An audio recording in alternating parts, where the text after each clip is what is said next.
Hi, this is Grandpa Phil, or maybe Great Grandpa Phil, or whatever.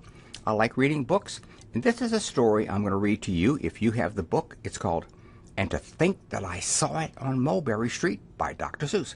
You can open up your book and read along, or you can watch the pictures. Whatever. It's fun. Now, here we go. When I leave home to walk to school, Dad always says to me, "Marco, keep your eyelids up and see what you can see." But when I tell him where I've been and what I think I've seen, he looks at me and sternly says, "Your eyesight's much too keen. Stop telling such outlandish tales. Stop turning minnows into whales. Now what can I say when I get home today?" Turn the page. All the way to school and all the way back, I've looked and I've looked and I've kept careful track. But all that I've noticed, except my own feet, was a horse and a wagon on Mulberry Street. That's nothing to tell of. That won't do, of course.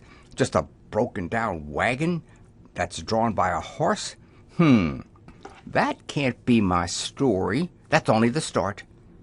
I'll say that a zebra was pulling that cart.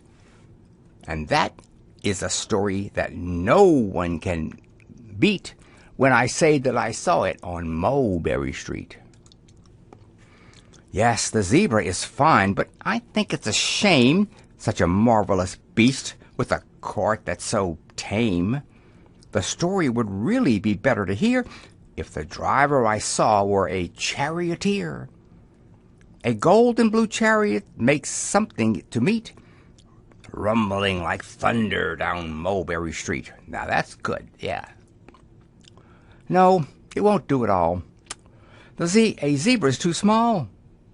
A reindeer is better. He's fast and he's fleet, and he'd look mighty smart on old Mulberry Street. Hold on a minute. There is something wrong. A reindeer hates the way it feels to pull a thing that's run on wheels. He'd be much happier instead if he could pull a fancy sled. A reindeer and sleigh. Say, anyone could think of that. Jack or Fred or Joe or Nat. Say, even Jane could think of that. But it isn't too late to make one little change. A sleigh and an elephant. There's something strange. I'll pick one with plenty of power and size. A blue one with plenty of fun in his eyes. And then, just to give him a little more tone, have a Rajah with rubies perched high on a throne. Say, that makes a story that no one can beat when I say that I saw it on Mulberry Street. But now I don't know. It doesn't seem right. An elephant pulling a thing that's so light? Would it whip around in the air like a kite? But he'd simply look grand with a great big brass band. A band that's so good should have someone to hear it, but it's going so fast that it's hard to keep near it. I'll put on a trailer. I know they won't mind if a man sits and listens while hitched on behind. But now, is it fair? Is it fair what I've done? I'll bet those wagons weigh more than a ton. That's really too heavy a load for one beast. I'll give him some helpers. He needs two at least. But now what worries me is this. Mulberry Street runs into Bliss. Unless there's something I can fix up, there'll be an awful traffic mix-up. It takes police to do the trick, to guide them through where traffic's thick. It takes police to do the trick.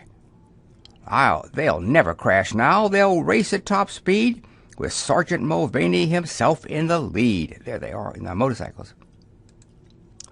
Oh, the mayor is there, and he thinks it is grand, and he raises his hat as they dash by the stand. The mayor is there, and the alderman too, all waving big banners of red, white, and blue. And that is a story that no one can beat when I say that I saw it on Mulberry Street. With a roar of its motor, an airplane appears and dumps out confetti while everyone cheers. And that makes a story that's really not bad. But it still could be better. Suppose that I add a Chinese boy who eats with sticks, a big magician doing tricks, a 10-foot beard that needs a comb. No time for more, I'm almost home.